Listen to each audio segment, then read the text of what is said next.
You're listening to the Angry Marks Podcast Network.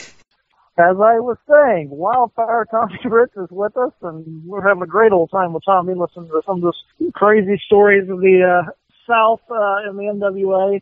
You know, something that I haven't heard from for a while. I'd really like to get your opinion on what it was like working with Hot Stuff Eddie Gilbert. There's obviously a guy who passed away way too early in life, and yes, sir. Just coming into his own. What'd you think?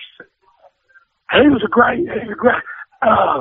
You know, I knew him when he was taking pictures at the Little Garden. That's how far back we go. He used to take pictures to sell the bill at, and then he got into business. Of course, I was just like family, Peggy and Tommy. You know, I mean, I even, you know, Peggy and Tommy, Gilbert, Mom and Dad, and Dougie. They were just like brothers I never had. You know, I mean, I had a younger brother, but he didn't wrestle. But you know, I mean, we was always on the road together. We teamed up some in Atlanta, you know, so, yeah, Eddie was a very good person that we did lose way too early. Well, he certainly had an outstanding gift of gab. I mean, he was one of those guys, get him on a microphone and look out. But it always made me wonder what it would have been like if he, you know, were able to, you know, catch a big break and be able to really show us what he's capable of on a national stage on a more regular basis. I know he popped in and out of NWA, you know, on occasions, and was on television on Turner for, you know, a few times, but he just never seemed like he was there long enough for anybody to, you know, get an understanding of what it was like to have Hot Stuff Eddie Gilbert. Yeah, he was one of a kind, brother. I mean, he, of course, he did good in Tennessee, you know, he did good there. You know, it's kind of like when I went to Georgia, they said, you know, they didn't think I was big enough. And, of course, Eddie was a little bit smaller than I was. So I think that gave him a little bit of a, you know, harder time than he did a lot of other guys, you know, in the wrestling business. You know, a lot of people don't even remember, Tommy, that you actually ventured over into the AWA for a while. And I know I'm probably going to catch a lot of flack for this, but one of my favorites, the adorable Adrian Adonis, you had a little bit of a melee with him while you were over there. What was it like working up in Minnesota and working for Gagne? Oh, I mean, you know, well, while Gagne, he was doing the booking up there, so I went up there and worked for him actually. But yeah, the thing with Adrian and Kevin Kelly, the arm wrestling deal, Sherry Martel come out and tore her dress off. Oh, and I had a good run up there too. You know, I mean, it's all been good. I guess, what do you remember the most about the AWA? I mean, what was it like working with Vern? I mean, compared to, you know, some of the other guys. Well, he wasn't around. Like that, he wasn't around. He didn't come around a lot then. Greg was pretty much doing it. Was Greg running it by then? Yeah, Greg was pretty much running it. And, you know, by the time I got up there. But that Chief, oh man, he was one of a kind too now. I had a lot of fun with him. When you, I guess, it was only kind of like a cup of coffee in the AWA. You really weren't there a long time before you headed back to the NWA. Finally got on television. Yeah, it was too cold up there for me. I understand that. Yeah. When you got yourself into WCW, that's kind of when NWA was converting over to WCW, and they brought you in. They kind of not immediately, but they ended up sticking you with Alexandra York, and you were Thomas Rich, and you were part of the York Foundation with Ricky Morton and Terry Taylor. What was it? I guess what was your initial thoughts when they told you that's what they wanted you to do, and that's the gimmick they wanted you to run? Well, I just went back for the money, to be honest, because at that time Jim Crockett had bought it, and Jim Crockett I knew didn't like me, and I didn't like Jim Crockett because I wouldn't go up there and work for him. You know, that was the thing. Or Bill Watts, Eddie Graham, you know. I'd go to work for them. They'd pay me what I'd make in Carroll from Georgia. And so I told Miss Barnett, now I'd go to work for the Sheik, and I'd go work for Bob Geigel and them guys because they were struggling. And I didn't mind making $150 you know, but when the place is sold out, I serve my fair share. You know what I'm saying? Did you guys really get any information from that computer program that Alexander York had? You guys get a lot of game plans from that? I can't tell you, man. That's the secret to the day. Oh, come on. Evidently, we didn't get too much from them. We didn't win very much.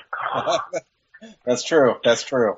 Hey, Tommy, you also had a great pleasure when you got when the USWA was rolling around. Smoky Mountain was in its heyday. You got the great pleasure of working with one of our good friends of this show, Tracy Smothers. Tell us a little bit about Tracy. Oh, Tracy's a class act. You know, Tracy's always there, dude. You know, he's a great one. You know, he never got the break he deserved either. You know, sometimes it's that way. You be the best worker in the world, and if you don't have a little charisma or that little X factor or whatever it is, I mean, you just don't take Ox Baker. And I mean, back in his day, he could work, but when I met him, his knees was all bad. And Sully, come here. Excuse me, I got hard the dog. Come here, Sully. out here in the country, we still got bitch. Her putting me in. My wife, she'd be mad. She just give me a bad. Anyway, that's another day, another story too. I'll tell y'all about that sometime. But no, I was just as lucky as could be. You know, I mean, I soaked up all the knowledge from them guys that I got to wrestle with in Georgia, and you know, I just always had that hit factor too. I mean, the fans love me, and I love them. You know, I love going out and signing autographs and hugging, and kissing, and everything else, shaking hands. So you know, I had as many grandmamas loving me as I did little girls loving me. You know, so one night this granny lady, she took her cane with beating old Anderson in the head to get him off of me. You know, so, I mean, I had some of the greatest wrestling bands in the world, and I just thank God for them, and I thank God for the opportunity. Well, tell me, what about ECW? I'm sticking on that Tracy Smothers thing, because like I said, he's a good buddy of ours. And you guys were in ECW together, and they made you guys Italians. Where in the world did that come from? A couple, a bunch of Southern boys trying to be Italians. I mean, it was hilarious.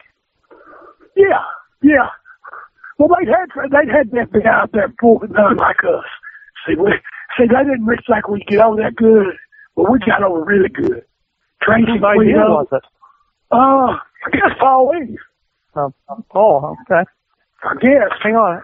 I went up. Tommy, I think we've got a caller. Hang on just a second. Caller, do you have a question for Tommy Rich? Tommy, what are you doing, this Tracy? Hey, Bob, what are you doing?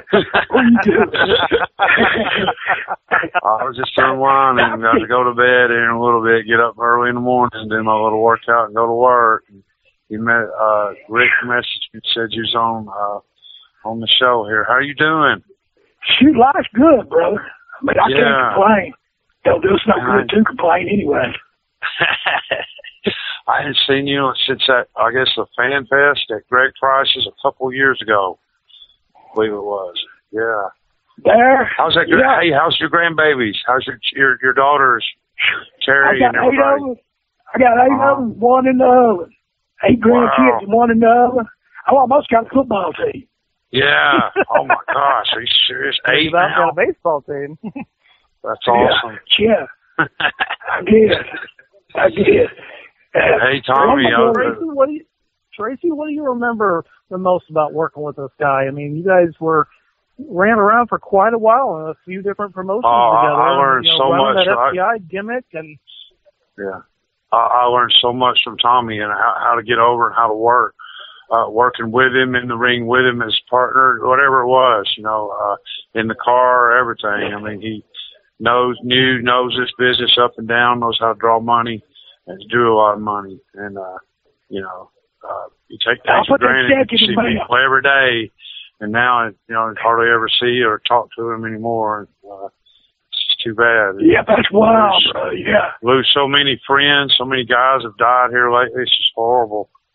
I'm telling you, it's sad, isn't it? Tommy, did you hear that about Jimmy Snuka? you hear that about Jimmy Snuka I seen that today. Yeah, I seen that oh today. My God. Yeah, it's crazy. That's crazy. I got a text about that at work. I was like, oh my God. You know. Yeah, I didn't even know that happened. I didn't even know that happened. I remember when it happened. I had first started in business. I can remember when it happened. I can remember being in the dressing room and everybody talking about, of course, back in there wasn't any cell phones, computers, and iPads and all that stuff. You know what I mean? Yeah. And I remember that. Boy, I remember that. Yeah, it was something. I seen that today. I couldn't believe it. Pretty crazy.